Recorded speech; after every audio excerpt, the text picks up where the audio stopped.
Bonjour et bienvenue dans cette vidéo où je vais vous parler de l'Ethernet.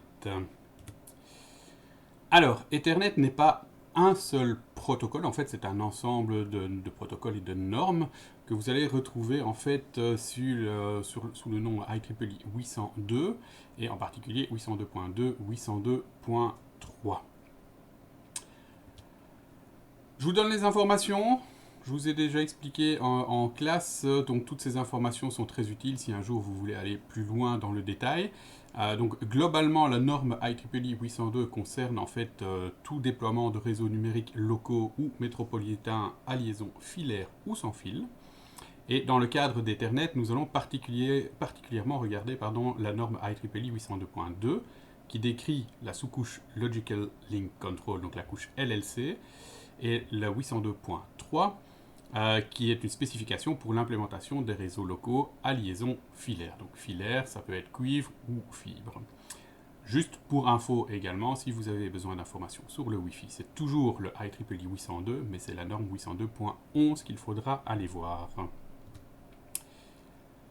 Alors, si on regarde le modèle OSI, Ethernet couvre deux couches. Donc c'est pour ça aussi que dans le modèle TCP/IP, les deux premières couches souvent sont mises ensemble, sont mises ensemble pour représenter la couche physique. Dans le cas d'Ethernet, Ethernet couvre la couche physique et la couche data link, avec encore une petite subtilité, c'est que dans la couche data link, on a deux subdivisions en fait de cette couche. Donc tout d'abord, nous avons la fameuse couche LLC, donc qui est la partie, on va dire, qui fait le lien entre la couche réseau et la couche data link. Nous avons la partie Medium Access Control, donc je reviendrai à plus d'explications juste après, et la partie physique. Là, vous allez avoir toutes les normes qui correspondent en fait aux vitesses à laquelle vous pouvez transmettre sur un réseau, ainsi que toutes les normalisations des signaux qui sont utilisés sur ces réseaux. Donc nous avons la norme par exemple 802.3i qui représente 10BST. Donc 10BST c'est un réseau à 10 mégabits par seconde avec du câble Twisted Pair. Alors il y a plein d'autres normes dans IEEE 802 pour les différentes vitesses et les différents types de signaux. Donc ça, je vous invite à aller jeter un œil de votre côté. À quoi sert toute cette division de couches? Nous avons la couche LLC qui va servir en fait de multiplexeur, multiplexage, démultiplexage des données qui viennent des couches supérieures. Alors de la couche supérieure, puisque chaque couche ne peut communiquer qu'avec une couche adjacente. Dans la couche supérieure, donc dans la couche réseau, on va retrouver tout un tas de différents protocoles.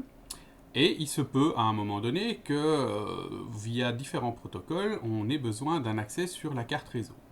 Donc on peut avoir par exemple des paquets IPv4 qui auront un besoin d'envoyer des informations sur le réseau, ou des paquets ICMP qui doivent être envoyés sur le réseau également. Donc le rôle de la couche LLC, ce sera un petit peu de multiplexer toutes ces demandes pour les envoyer dans un certain ordre sur le réseau en passant par les couches plus basses. La couche IEEE 802.3, donc la couche MAC, elle va prendre les informations qui viennent du LLC et va les mettre sous forme de frame en anglais ou tram en français. Va rajouter aussi tout ce qui concerne l'adressage, donc l'adressage de source, l'adressage de destination. On parle bien ici d'adresse MAC, puisqu'on est au niveau MAC. On reviendra sur ces adresses un petit peu plus loin. Il y a tout un système de détection d'erreurs. Donc dans le header, on va mettre aussi un checksum qui va permettre de voir que le paquet est bien arrivé sans avoir été altéré en chemin. Toute la partie d'accès aux médias, donc savoir si on va pouvoir communiquer. Donc on utilise par exemple CSMA CD. CSMA c'est Carrier Sense, MA c'est Multiple Access. Et le CD, c'est pour le Collision Detection. Donc c'est un mécanisme qui a été mis en place pour que plusieurs machines qui doivent communiquer sur un média partagé écoutent que personne d'autre est en train de parler à un certain moment. Si quelqu'un est en train de parler, ils attendent. Sinon, ils peuvent communiquer. Si deux machines se décident de communiquer en même temps, il y a ce qu'on appelle une collision. Et à ce moment-là, la couche physique va informer la couche Mac qu'il faut attendre un petit peu avant de continuer. La couche la plus basse, donc là vraiment la couche physique, là vous retrouvez, comme je vous ai dit, toutes les différentes normes concernant les différentes manières d'envoyer des signaux sur un câble électrique ou sur une fibre optique. Vous avez par exemple IEEE 802.I, donc je vous avais dit 10BST, sur du câble cuivre, donc du twisted pair, ce qu'on appelle simplement du câble UTP Ethernet. Mais on a par exemple aussi des normes 802.3U, donc 100 BSFX, où là on va passer à du 100 MB sur de la fibre optique, etc. etc. Je vous ai dit, il y a vraiment beaucoup de normes qui existent actuellement, je vous invite à aller les voir de votre côté. Le principe est de toute façon le même, c'est que vous allez simplement remplacer cette partie de la couche physique par celle qui vous intéresse. Donc de nouveau, pour rappel, le modèle OSI, c'est un modèle en couches. Toutes les couches sont indépendantes entre elles. Et donc, si vous faites une adaptation sur une des couches, vous n'avez aucune application sur les couches supérieures ou sur les couches adjacentes.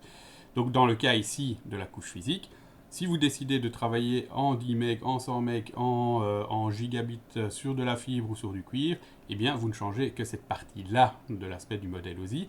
Et donc, tout le reste au-dessus reste tout à fait valable. Comment se constitue une trame Ethernet? Eh bien, simplement, donc je vous ai dit qu'on va reprendre les informations de la couche supérieure, donc de la couche réseau, et on va y ajouter, on va l'encapsuler, et on va y ajouter un header. Ce header est composé d'abord de 8 bytes qui sont utilisés pour ce qu'on appelle le preamble. Donc en gros, à peu de choses près, ça va permettre aux horloges des différentes cartes réseau de se synchroniser pour pouvoir envoyer du signal et pour que toutes les cartes réseau sur ce réseau puissent se comprendre et soient synchronisées. Nous avons l'adresse MAC de destination. On reviendra juste après sur ce que sont les adresses MAC, mais donc en gros ici, on indique simplement avec qui on souhaite discuter. Évidemment, l'adresse MAC de source pour que, si on attend une réponse, la réponse puisse nous être envoyée. On a 2 bytes qui vont nous permettre d'indiquer le type de trafic qui est contenu dans les données. Donc on va pouvoir dire par exemple c'est du trafic, ce sont des données IPv4, ce sont des données XMP, ce sont des données IPv6. Ça va être intéressant après pour la couche LLC pour après démultiplexer et renvoyer vers la bonne pile. Les données, donc ce qu'on appelle aussi la payload, ce sont donc les informations de la couche supérieure, donc de la couche réseau dans ce cas-ci, et le checksum qui va en fait être un élément de vérification, s'assurer que le paquet n'a pas été altéré en cours de route. Je vous ai parlé des adresses MAC. Alors, ces fameuses adresses MAC, que sont-elles? Ce sont des adresses qui sont codées sur 6 bytes. Elles sont codées aussi, elles ont une norme au IEEE également. Les 3 premiers bytes correspondent en fait à des adresses qui sont réservées pour les fabricants. Donc, grâce aux 3 premiers bytes, on va savoir exactement quel fabricant a fabriqué justement la carte réseau que l'on utilise. Et les 3 bytes suivants sont un identifiant pour la carte réseau en question. Donc vous voyez par exemple, il y a des sites qui vous permettent de trouver la MAC adresse, le vendeur, pardon, par rapport à une adresse MAC bien définie. Donc ici dans l'exemple que je vous donne, c'est la carte de mon PC. Elle commence par 7088CD. Eh bien, il s'agit en fait d'une carte mère Asus. Effectivement, on voit bien ici que le site a détecté que c'était Asus. Ces adresses MAC, elles sont codées de manière hardware sur les cartes réseau. Donc, en théorie, elles doivent être uniques pas en théorie, en pratique, elles doivent être uniques sur le réseau sur lequel vous communiquez. C'est un peu comme un numéro de téléphone. Si 2 personnes ont le même numéro de téléphone, ça va poser des soucis. Pour les écritures, on va trouver plusieurs manières d'écrire une MAC adresse. Donc soit séparée par des tirets, soit séparée par des 2 points, soit par groupe de 4 caractères. Dans tous les cas, on parle bien chaque fois de la même chose, donc c'est l'adresse physique de votre carte réseau. Si vous avez plusieurs cartes réseau, vous aurez plusieurs adresses physiques, une par carte réseau dans laquelle vous voulez communiquer. Alors pour voir ces adresses, il y a plusieurs méthodes, hein. Soit vous allez via l'interface graphique dans Windows ou dans Linux, soit vous utilisez les lignes de commande.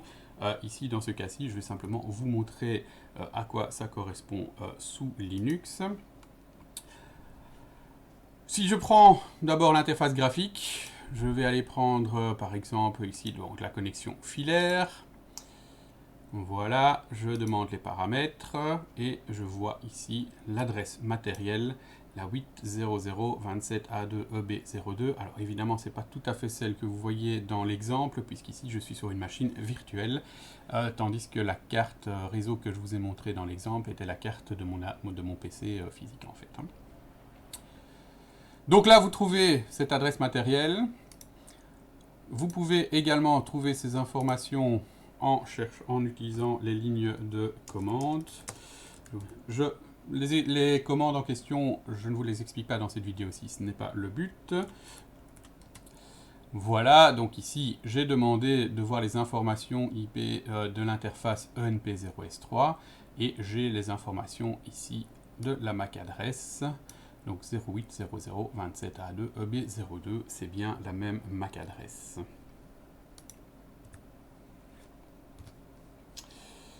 Il y a une adresse MAC un petit peu particulière qui est l'adresse de broadcast et qui est constituée uniquement de F, donc FFFFFFFFFF. C'est une adresse en fait qui concerne toutes les machines. Donc ça veut dire que quand un paquet une trame est envoyée à l'adresse FFFFFFF, toutes les machines vont l'écouter et vont prendre ce paquet et le regarder.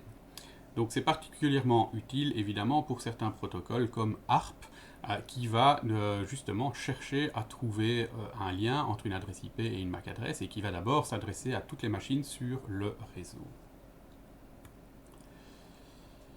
Voilà. Ah ben justement, en parlant de ARP, ARP est un peu le protocole qui va lier Ethernet, donc l'ensemble de normes qui constituent Ethernet, et les couches supérieures, particulier IPv4. Le but du protocole ARP, c'est d'établir un lien entre une adresse logique, donc l'adresse IP de votre machine, et son adresse MAC. On verra dans une autre vidéo comment fonctionne IP et les communications entre réseaux, mais même si vous discutez avec une machine à l'autre bout du monde, les communications vont chaque fois se passer chaque fois localement, de bout en bout, jusqu'à la destination. Donc vous ne pouvez jamais envoyer directement des trames vers l'autre destination, puisque cet autre n'est pas sur le même réseau. Donc tout va d'abord se passer localement, et pour pouvoir savoir avec qui on veut communiquer, localement toujours, quand on communique en IP, on doit d'abord associer l'adresse IP avec l'adresse physique, donc l'adresse MAC de la machine avec laquelle vous souhaitez communiquer. On va envoyer un paquet avec comme destination l'adresse MAC de broadcast, donc l'adresse MAC FFFFFFF, où en fait on demande qui a l'adresse IP XXX, donc qui a l'adresse IP par exemple 192.168.0.2 dans l'exemple qui est affiché. Toutes les machines vont recevoir ce paquet, vont regarder le paquet et la demande, mais seule la machine qui est concernée, donc seule la machine qui a l'adresse IP en question, va répondre en disant voilà, ma MAC adresse c'est la 01234567, etc., etc. Si je reprends un exemple ici, je vais vous montrer en fait simplement avec Wireshark cette requête ARP. Pour plus d'informations par rapport à comment capturer une requête ARP avec Wireshark, je vous invite à voir mes autres vidéos sur la chaîne YouTube. Alors, je vous ouvre Wireshark. J'ai déjà mis un filtre pour éviter d'avoir d'autres informations. Voilà, je vais simplement faire un ping, donc générer en fait du trafic pour obtenir cette requête ARP. Et je vais pinguer quelque chose de local. Vous voyez que j'ai ma réponse. Entre temps, ici, j'ai bien capturé une requête ARP. Et que me dit cette requête? Eh bien, comme on l'a vu, je demande qui a l'adresse 192.168.10.2 et je donne évidemment mon adresse à moi pour signaler que c'est moi qui demande. Et la machine en question va me répondre 192.168.10.2 est à l'adresse MAC AET6. Donc c'est effectivement cette machine-là qui me répond et qui me donne sa MAC adresse. Vous pouvez voir évidemment tous les détails dans Wireshark, mais je vous invite pour ça à voir l'autre vidéo. Alors nous avons aussi le protocole NDP, qui est en fait le lien là entre Ethernet et IPv6. Donc dans IPv6, nous n'utilisons plus les requêtes ARP pour faire l'association adresse IP MAC adresse. Donc ARP, c'est un protocole qui est un petit peu entre les deux couches. Donc c'est un protocole de couche 3, mais qui donne effectivement beaucoup d'informations couche 2. Dans IPv6, c'est toujours un protocole de couche 3. Ce n'est plus du broadcast, mais du multicast. Donc c'est un petit peu plus efficace aussi que ARP. Donc ça évite de toujours demander à tout le monde. Donc il y a des adresses un petit peu particulières qui permettent en fait de ne s'adresser qu'à certains autres. Tout ça, je vous expliquerai évidemment en classe au moment où nous parlerons d'IPv6. Mais le principe est à peu près le même. Donc on émet une demande NS, donc Neighbor Solicitation. Donc on envoie en fait un paquet à toute ou une partie des machines qui sont sur le réseau local. Et on demande qui a l'adresse IPv6 dans ce cas-là. Et la machine en question nous répond Neighbor Advertisement. J'ai l'adresse IP, voici mon adresse MAC. La particularité, c'est qu'ici, elle va répondre à tout le monde, en fait. Donc, tout le monde va savoir que cette machine existe et a cette adresse IP avec cette MAC adresse.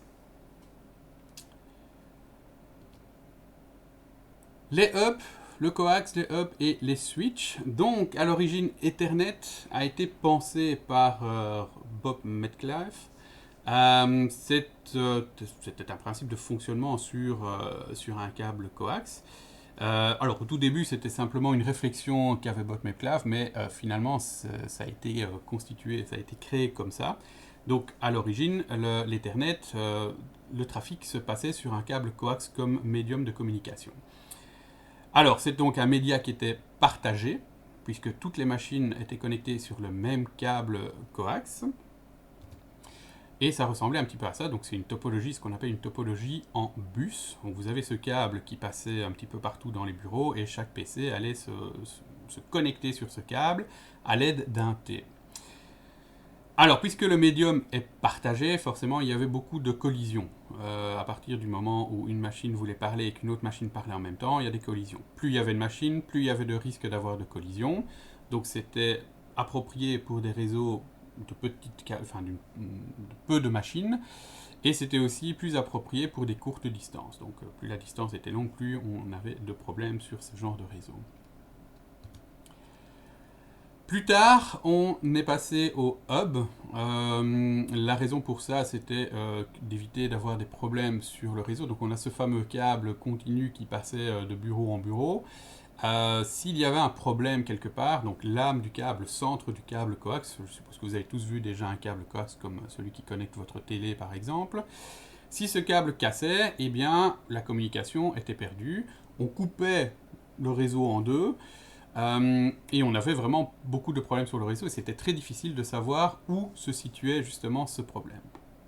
Du coup, on est passé à une solution de type de hub, mais à peu de choses près, en fait, un hub, c'est l'équivalent du câble coax, mais qui a été réduit, mis dans une petite boîte, en fait. Donc, il y a toujours un média qui est partagé, c'est toujours le même principe que le coax, et donc il y a toujours des collisions. La seule différence, c'est que pour se connecter au réseau, on utilisait, on utilise d'ailleurs toujours, des câbles à paires torsadées qui connectaient l'ordinateur à un port de ce hub. Donc on travaille avec du RJ45, des câbles UTP, au lieu des T, donc ces petits adaptateurs qu'on mettait sur le câble coax pour connecter un PC. Alors c'est un petit peu plus fiable, et au niveau du câblage, si un câble casse, finalement ça ne concerne que l'ordinateur qui est connecté au hub via ce câble. C'est plus rapide, les câbles UTP, enfin les câbles qui utilisent des paires torsadées, permettent d'aller à des fréquences plus importantes et donc du coup d'augmenter la vitesse de transmission sur ces câbles. Par contre, il faut plus de câbles, puisqu'avant vous aviez un câble en fait qui circulait entre les différents bureaux, entre les différentes machines qui se connectaient. Maintenant, vous avez chaque fois besoin de tirer un câble complet entre une machine et le hub. Donc si vous avez 10 machines, vous devez tirer 10 câbles vers ce même hub. Le problème des hubs, c'est que lorsqu'il reçoit un paquet, il l'envoie systématiquement à toutes ces interfaces. Alors pour le broadcast, ça semble logique, puisque c'est le principe d'un broadcast, c'est que toutes les machines soient informées. Par contre, pour des communications, pour des échanges de données, là, ça commence à poser des problèmes. Ça veut dire qu'on va générer beaucoup de trafic sur le réseau et, de nouveau, risquer des collisions. Au plus il y aura de trafic, au plus il y aura de chances d'avoir des collisions. Du coup, on est passé à une autre technologie qui sont les switches, que nous utilisons d'ailleurs toujours maintenant. Il est de plus en plus rare maintenant de trouver des hubs. Alors, le switch, contrairement au hub, est un élément de la couche 2. Donc les hubs, puisqu'à peu de choses près, c'est l'équivalent de ce fameux câble coax, sont considérés comme des éléments de couche 1. Le switch, quant à lui, est considéré comme un élément de couche 2. Alors, à peu de choses près, il ressemble très très fort à un hub, donc c'est une boîte avec toutes sortes de portes, enfin avec plusieurs portes dessus, mais la différence, c'est que c'est un équipement intelligent. Donc le hub va analyser un petit peu le trafic et va regarder quelles sont les adresses MAC qui sont connectées à ces différentes portes. Et il va noter tout ça dans une table CAM qui en fait est une table de lien entre les MAC adresses que le switch a vu passer et les portes sur lesquelles se trouvent ces MAC adresses. La différence principale par rapport au hub, c'est que dès que la communication est établie, donc s'il ne s'agit plus de broadcast, la communication se passe de machine à machine. Donc les paquets ne sont pas propagés sur tous les ports du switch, mais uniquement sur les ports qui sont concernés par la communication. Donc vous voyez ici sur le schéma, j'ai un émetteur, j'ai un destinataire. L'émetteur envoie son paquet et uniquement le destinataire reçoit l'information. La différence par rapport au hub où là, le paquet arrivait sur le hub et était propagé à toutes les machines du réseau. Donc il n'y a plus de collision puisque chaque machine est connectée à une porte. Donc de ce côté-là, il n'y a plus moyen que d'autres machines communiquent au même moment sur le même câble. Évidemment, les broadcasts, eux, sont toujours envoyés sur toutes les portes pour que toutes les machines du réseau le reçoivent. On est passé du half duplex, donc de communication où d'un côté on parle et puis d'un autre côté on attend d'écouter ce qui se passe, à une communication en full duplex. Ça veut dire qu'on peut émettre et recevoir en même temps sur le réseau. C'est plus fiable, donc on a moins de problèmes de collision, on a plus facile à détecter où se trouvent les problèmes. Et le switch permet aussi d'autres possibilités que nous verrons dans une autre vidéo, concernant par exemple les VLAN ou le spanning tree. Alors, à quoi ça ressemble tout ça? Je vais reprendre ma machine et je vais vous montrer à l'aide de Packet Tracer. Donc nous avons ici deux réseaux constitués de PC et de serveurs, l'un connecté avec un switch, l'autre connecté avec un hub. Supposons ici que cette machine veuille communiquer avec ce serveur. Eh bien, dans un premier temps, sa table ARP est vide. Donc si je vous montre ici pour l'instant, sa table ARP est vide. Mettons qu'elle veuille communiquer avec le serveur. Donc ici, ce serveur a cette adresse-ci. La première chose qui va se passer, donc vous voyez le ping est en préparation, mais comme on ne sait pas vers qui l'envoyer, on va faire une requête ARP. Le PC envoie sa requête ARP. La requête ARP est un broadcast, donc la requête va être propagée sur toutes les machines du réseau, mais seul le serveur qui est concerné va répondre et va donner sa MAC adresse au laptop qui en fait la demande. Du coup, pour la suite, eh bien, le laptop sait où il doit envoyer sa requête ICMP et envoie la requête ICMP à la MAC adresse du serveur qui va lui répondre jusqu'à la fin des pings. Voilà. Pardon, je vais en faire quelques-uns, comme ça c'est bon. Voilà, voilà. Donc on voit que les pings sont arrivés et entre-temps, on voit aussi que la table ART a été construite, que le serveur a une adresse physique maintenant qui est disponible. Je vais faire la même chose du côté du hub. Donc ici, on part aussi de 0. Donc pour l'instant, la table ARP est toujours vide. Et nous allons utiliser... Alors je vais juste un petit peu déplacer les choses pour que ce soit plus clair. Voilà. Et donc nous allons aussi faire un ping vers le serveur. Alors ici c'est une autre adresse puisque c'est un autre réseau. Dans un premier temps, même chose. La machine ne connaît pas l'adresse MAC du serveur. Elle envoie une requête ARP qui va être propagée à toutes les machines. Jusque-là, c'est la même chose. Le serveur va répondre avec sa MAC adresse. Mais comme c'est un hub, cette information va être de nouveau propagée sur toutes les portes. Alors, ça veut dire que les autres machines reçoivent des informations qui ne les concernent pas. En tout cas, le laptop a bien reçu la MAC adresse et va envoyer son ping. Et là aussi, comme c'est un hub, le paquet va être transmis à toutes les machines du réseau.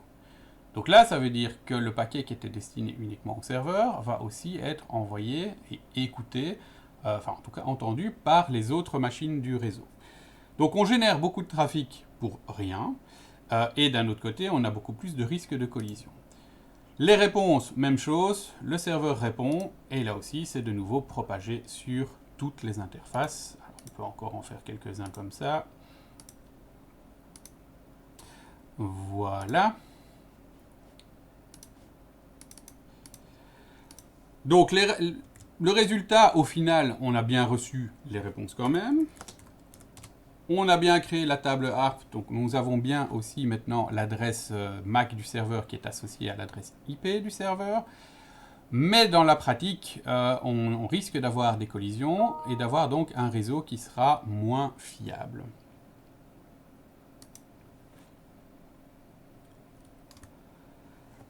Voilà pour cette présentation sur l'Ethernet. Elle était un petit peu plus longue. En tout cas, c'est un résumé de ce que nous verrons également au cours. Les vidéos suivantes concerneront IPv4, IPv6 et nous verrons aussi évidemment les éléments. Donc nous verrons plus en détail les switches et les routeurs.